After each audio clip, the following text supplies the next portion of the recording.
Memasuki paruh terakhir di Kompas Pagi, Saudara, ada informasi seorang pelajar SMK Negeri 1 Sidoa Ori di Kabupaten Nia Selatan, Sumatera Utara meninggal dunia diduga karena dipukul oleh kepala sekolahnya.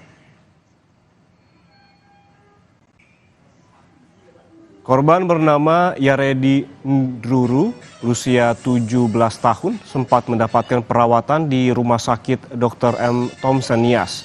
Namun nyawanya tidak tertolong dan meninggal dunia pada Senin malam lalu. Siswa ini diduga dipukul oleh kepala sekolahnya di dalam ruang kelas di SMK Negeri 1 Sidoa Ori, Kabupaten Nia Selatan, Sumatera Utara.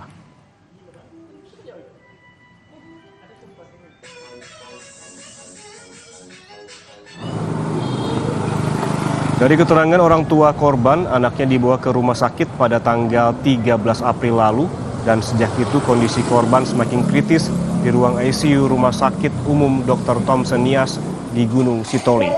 Menurut temannya, diketahui korban mengaku dirinya bersama 7 orang temannya diduga telah dipukul oleh kepala sekolahnya.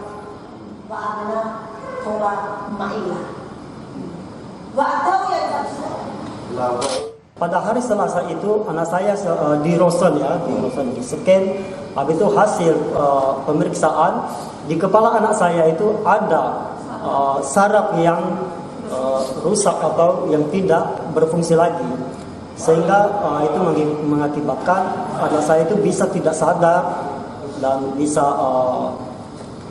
jika dia berbicara sehingga tidak jelas gitu. Awalnya dipukul pakai tangan, Pak. Berapa kali? Menurut pengakuan sampai 5 kali. Ya, setelah meninggal kami membawa ke rumah duka.